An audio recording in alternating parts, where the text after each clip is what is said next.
Hello students, फोनोन्स institute के YouTube channel में आपका स्वागत है।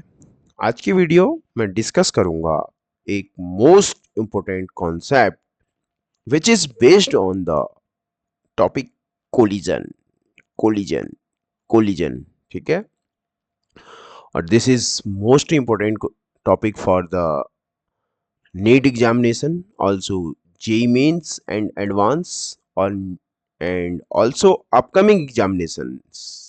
For example, UKPSC lecturer.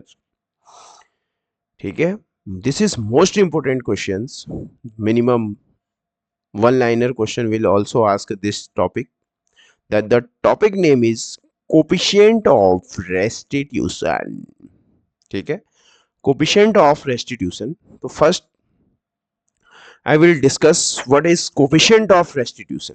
ठीक है, पूरी कोफिशिएंट ऑफ रेस्टिट्यूशन की फील दिलाऊंगा कि आपका होता क्या है। उसके बाद हम 2017 में जो नीट में एग्जाम में क्वेश्चन आया है उसको डिस्कस करेंगे। ठीक है, तो सबसे फर्स्ट डिस्कस करते हैं कि what is the coefficient of restitution. और कोफिशिएंट ऑफ रेस्टिट्यूशन हमको किसके बारे में इंफॉर्मेशन प्रोवाइड कराता है। Okay, so our aim to know about what is coefficient of restitution.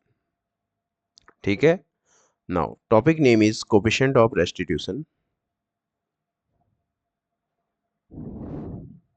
ठीक है, this is coefficient of restitution. Coefficient of restitution, this is most important questions.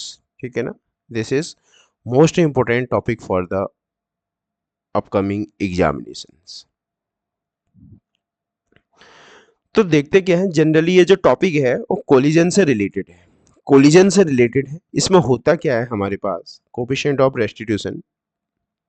Suppose that we have a body, we have a two bodies of mass m and this also have mass m,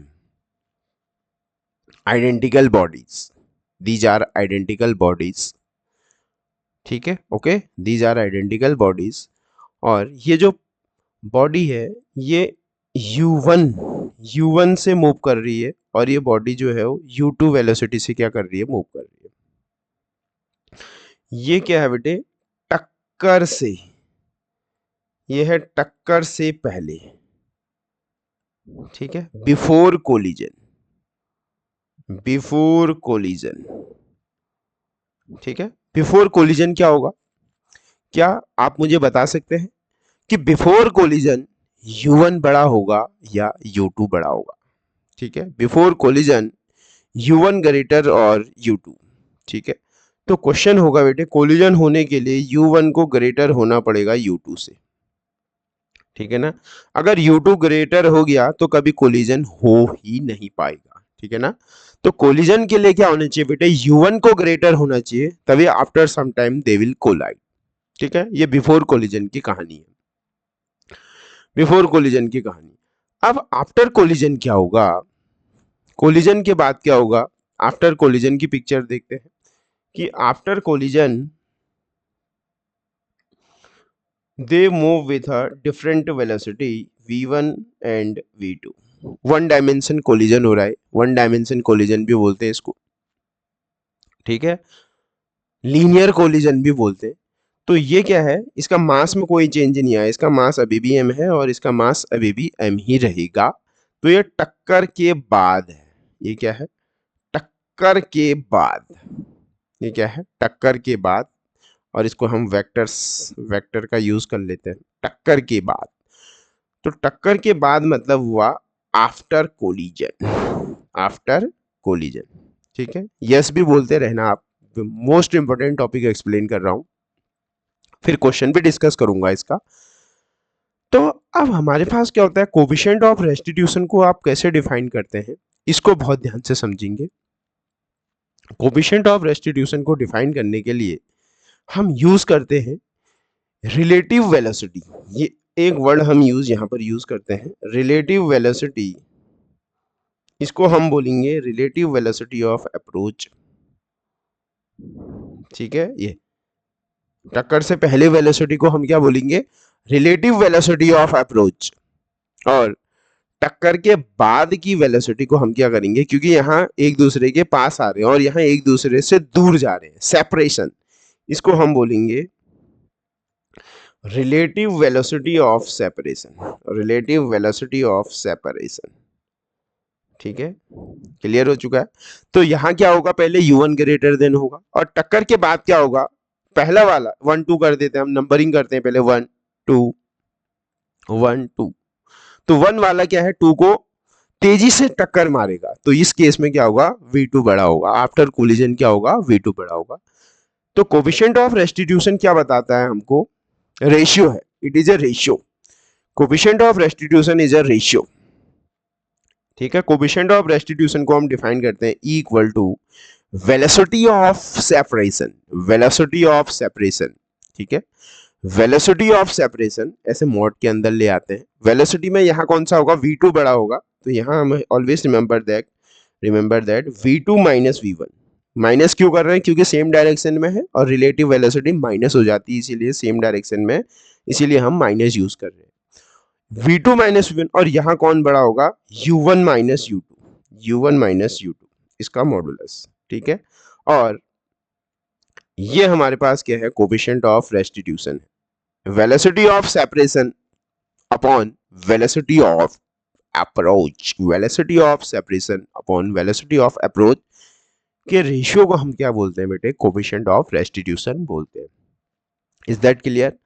अगर हम इसका without vector के form में लिखते हैं तो ये v2 minus v1 upon u1 minus u2। ठीक है, ये क्या है हमारे पास, ये विदाउट वेक्टर सिर्फ मैग्नीट्यूड है।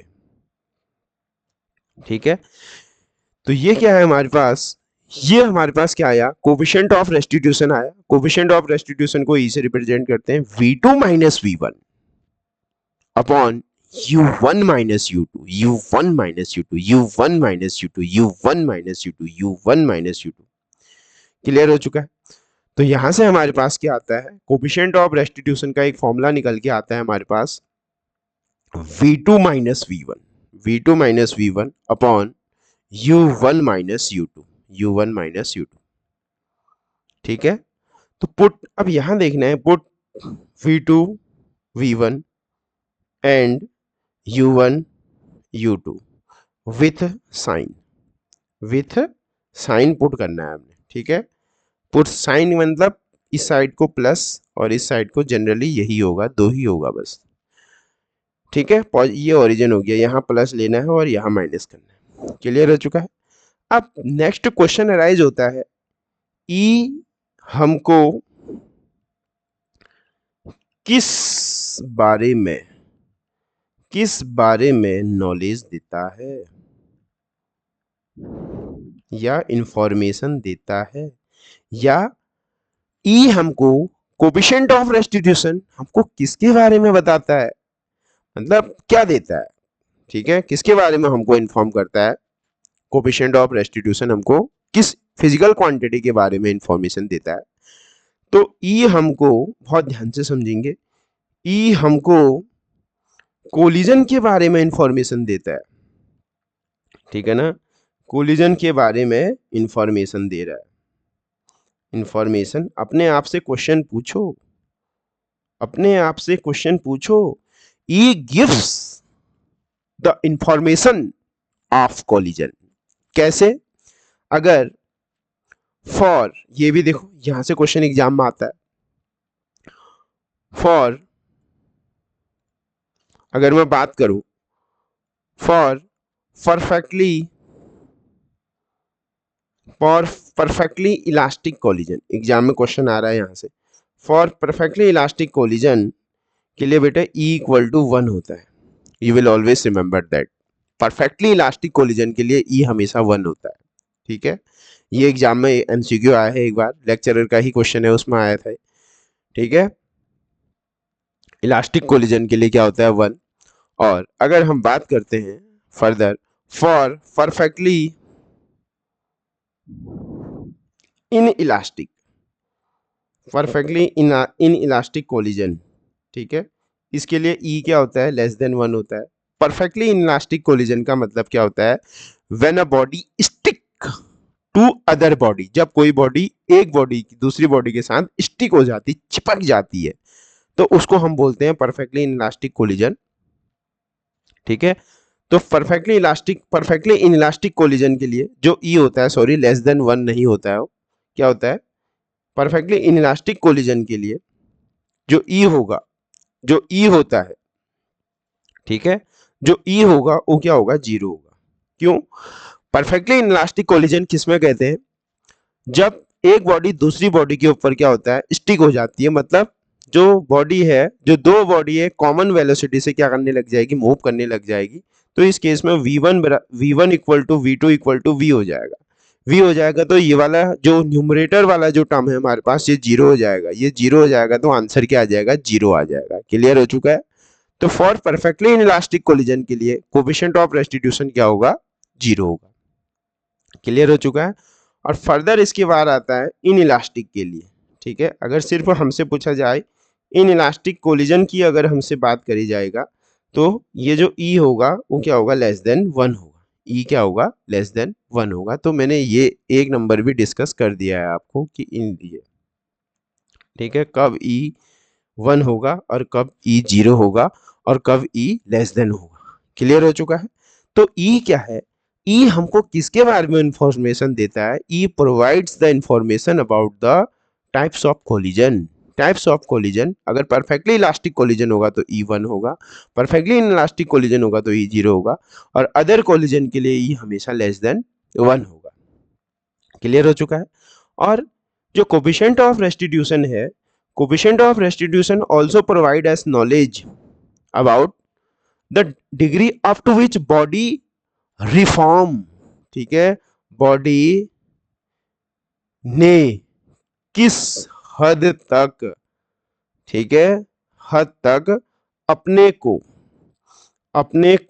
रिफॉर्म किया है, रिफॉर्म किया है। The degree up to which the body, ठीक है, the body get reform itself, ये हमको क्या देता है, ये कोफिशिएंट ऑफ रेस्टिट्यूशन बताता है। Coefficient of restitution is a physical quantity which gives the information about the body up to which get reformed, मतलब बॉडी ने आफ्टर कोलिजन कितना अपने सेफ साइज को रीगेन कर दिया है, रीगेन कर दिया है, ठीक है, रीगेन कर दिया है। तो ये इंफॉर्मेशन हमको क्या देती है, कोफिशिएंट ऑफ रेस्टिट्यूशन। ठीक है, तो कोफिशिएंट ऑफ रेस्टिट्यूशन के लिए इतने कॉन्सेप्ट मोस्ट इंपोर्टेंट है। ठीक है, तो इतना आपको अगर आ गया तो कोफिशिएंट ऑफ रेस्टिट्यूशन बहुत अच्छे से आपको समझ में आ सकता है।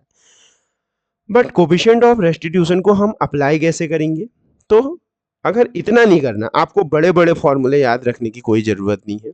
अगर coefficient of restitution find out करना है तो you have to just apply 2 step, apply COLM। First step क्या करोगे, apply conservation of linear momentum, apply conservation of linear momentum. और step 2 apply the formula of e, ठीक है, apply the formula of e. तो सिर्फ दो step में coefficient of restitution निकालना सीखें। समझ में आ गया। तो कोई भी क्वेश्चन, नीट, जेई, लेक्चरर और एनी अदर कॉम्पिटिटिव एग्जाम में अगर इसके क्वेश्चन आते हैं तो you have to just apply only 2 steps. First, draw figure, then apply conservation of linear momentum, then write the formula of E, then solve it and you get the answer. Clear हो चुका है। तो 2 step में हम कैसे coefficient of restitution निकालते हैं, इसको मैं डिस्कस करता हूं इस क्वेश्चन से। तो दो this question is asked in AIPMT 2017 का क्वेश्चन है। 2017 में, नीट 2017 में पूछा गया है, और उसके बाद लेक्चरर में भी आया है, लेक्चरर में भी पूछा गया है। तो सबसे पहले हम क्या करेंगे, सिर्फ 2 स्टेप लगाना सीखेंगे, और उससे पहले हम क्या करेंगे, क्वेश्चन को बहुत ध्यान से पढ़ेंगे। ठीक है, क्वेश्चन ध्यान से के लिए मैं क्वेश्चन ध्यान के लिए इसको हेडलाइटर को यूज करता हूं।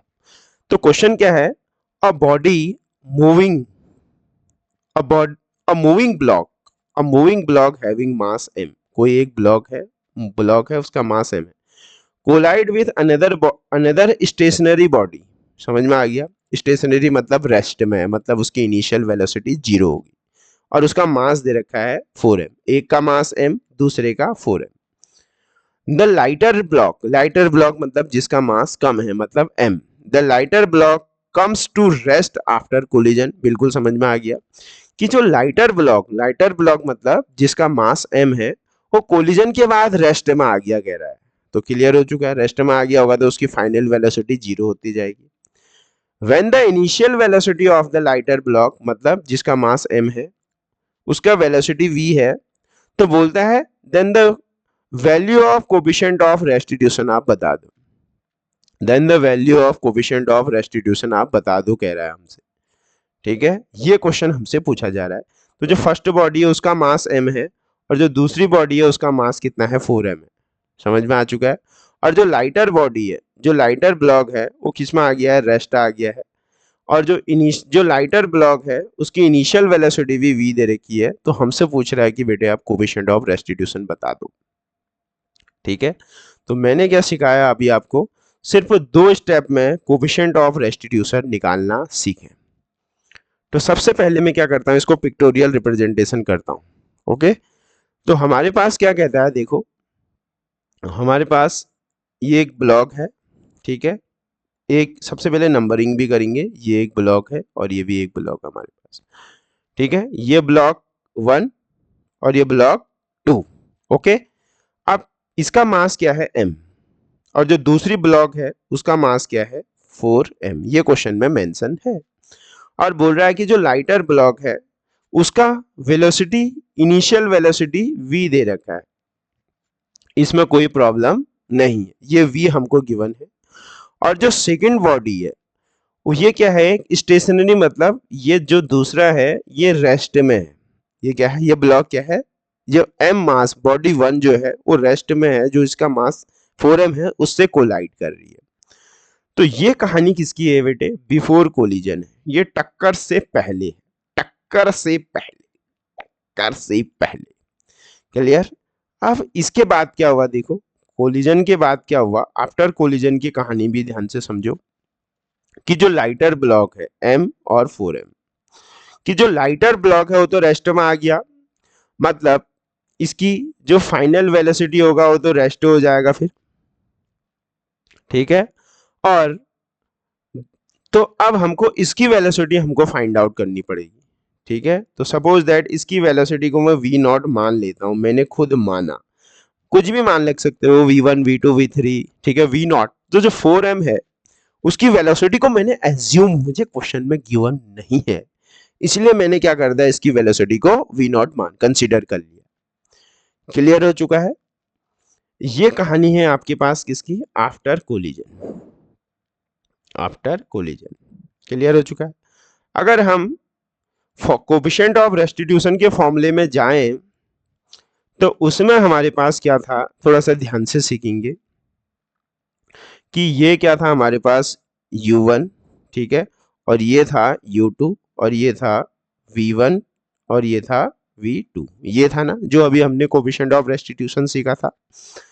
तो u2 क्या हो जाएगा, 0, और u1 v हो जाएगा, और v1 भी 0 हो जाएगा क्योंकि रेस्ट में आ गया, और v2 ये हो जाएगा। ठीक है, तो मैंने बोला था 2 स्टेप में मैं कोफिशिएंट ऑफ रेस्टिट्यूशन निकालना सिखाऊंगा।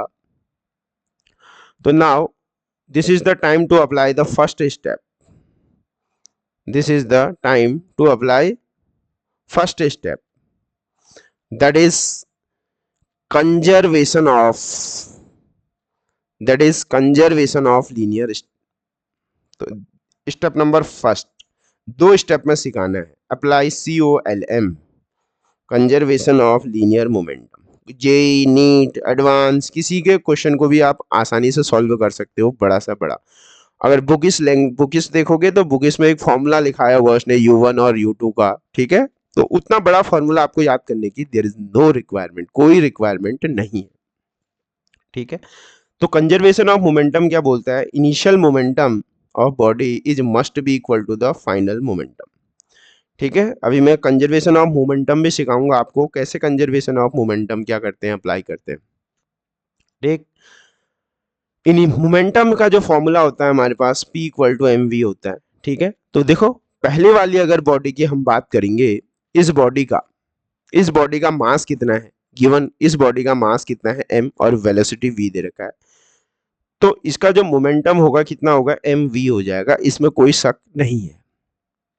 प्लस सेकंड वाले का क्या हो जाएगा, इसका क्या हो जाएगा, इसका जो मोमेंटम होगा हमारे पास वो क्या हो जाएगा, जीरो हो जाएगा। जीरो होगा क्यों, क्योंकि रेस्ट में है। जीरो होगा क्यों, बिकॉज इट इज रेस्ट। तो सेकंड बॉडी का जो मोमेंटम होगा वो क्या हो जाएगा, कंजर्व, ये क्या हो जाएगा, जीरो हो जाएगा। क्लियर हो चुका है, क्योंकि 4m इंटू जीरो करेंगे तो यही आ जाएगा। क्लियर। अब इसके बाद फाइनल अगर मोमेंटम की बात करेंगे तो फाइनल मोमेंटम इस ये भी रेस्ट में आ चुका है, तो मास इंटू वेलोसिटी जीरो, ठीक है। और प्लस मास कितना है बेटे, मास कितना है 4m, और वेलोसिटी कितना है v नॉट हमने कंसीडर किया है। क्लियर हो चुका है। तो हमने क्या कंसीडर किया है, v नॉट हमने कंसीडर किया है, v नॉट, ठीक है, v नॉट हमने कंसीडर किया है। तो यहां से क्या आ जाएगा, हम यहां से v की वैल्यू फाइंड आउट कर लेते हैं। v और v नॉट में हम कोई एक ऐसा रिलेशन ढूंढ लेते हैं। क्लियर है। करना क्या है, कैलकुलेशन है, ये m यहाँ भी है और ये तो जीरो हो जाएगा, m यहाँ भी है। तो यहाँ से मैंने एक रिलेशन v इक्वल टू निकाल लिया, 4v नॉट निकाल लिया। कोई सा बड़ा क्वेश्चन करें आप, तो सबसे पहले आपको कंजर्वेशन ऑफ मोमेंटम लगाना आना चाहिए। अगर कोई बॉडी रेस्ट में होगा तो उसका मोमेंटम जीरो होगा। स्टेप नंबर फर्स्ट निकालना आया। अब स्टेप टू क्या था हमारे पास, कोफिशिएंट ऑफ रेस्टिट्यूशन का formula v2 minus v1 upon u1 minus u2। Always remember that, ये फॉर्मूला आपको लगाना याद होना चाहिए, कुछ कोई बड़ी बात है नहीं। और v1 v2 u1 u2 को साइन के साथ रखेंगे। तो अगर मैं u2 की बात करूं, u2 हमारे पास क्या है, डायरेक्शन का भी ध्यान रखेंगे, इधर प्लस और इधर माइनस।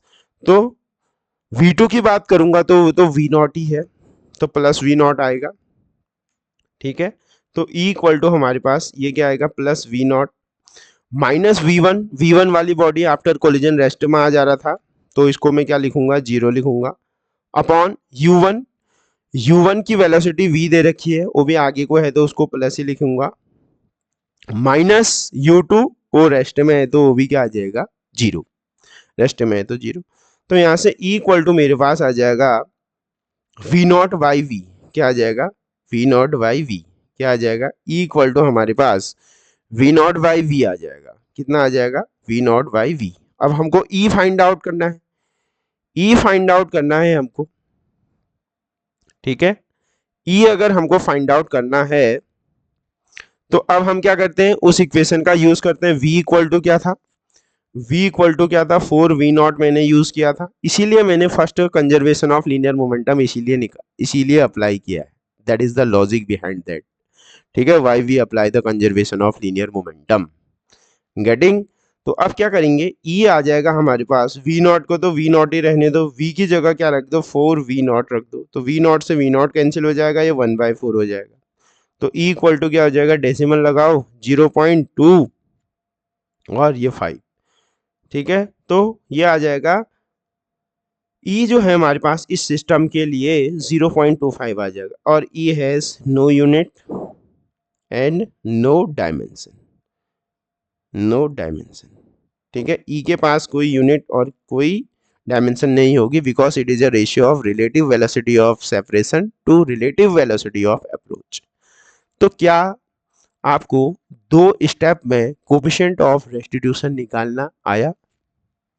अगर आया तो कमेंट बॉक्स में यस टाइप करेंगे, type yes, type yes, type yes, ठीक है। तो इस तरीके से डेली अब मैं क्या करूंगा, फिर से अपनी YouTube जर्नी को स्टार्ट करते हैं। बीच में कुछ किसी कारणवश मैं वीडियोस नहीं ला पाया, तो मेरी पूरी कोशिश रहेगी कि रोज कुछ ना कुछ आप लोगों को अपकमिंग पॉलिटेक्निक लेक्चरर और UKPSC लेक्चरर का जो एग्जामिनेशन है उसकी preparation with the help of previous year questions papers की हेल्प से मैं आपको कराने की पूरी कोशिश करूंगा। डेफिनेटली ये कॉन्सेप्ट आपको किसी बुक में नहीं मिलने वाले हैं। These concept are comes from my own experience of teaching. ठीक है, तो आप भी मेरी टीचिंग एक्सपीरियंस का ज़्यादा से ज़्यादा फायदा उठा सकते हैं। क्लियर? तो इस वीडियो में इतना ही। Thank you. तो और देखो, ऑप्शन भी मैंने इस क्वेश्चन में दिया था, तो देखो ऑप्शन को देखते हैं कि कौन सा ऑप्शन सही है इसमें। ठीक है, तो आंसर क्या आ रहा है हमारे पास? 0.25 आंसर आ रहा है। ठीक है, आंसर क्या है हमारे पास? 0.25 आंसर है। तो देखो ऑप्शन भी हम देख लेते हैं, ऑप्शन भी देखते हैं। ठीक है, तो 0.25 हमारे पास कौन से ऑप्शन में है? तो 0.5 नहीं हो सकता है, 0.25, 0.25 which is present on option B. So the correct answer of this question is option B, 0.25। ठीक है, तो इस वीडियो में मैंने बताया कि कैसे हम दो स्टेप में कोफिशिएंट ऑफ रेस्टिट्यूशन को अप्लाई कर सकते हैं। तो दोनों स्टेप के नाम आप क्या करेंगे? कमेंट बॉक्स में लिखेंगे। फर्स्ट स्टेप क्या है? Apply COLM। दूसरा कोफिशिएंट ऑफ रेस्टिट्यूशन। ओके, तो इस वीडियो में इतना ही। Thank you.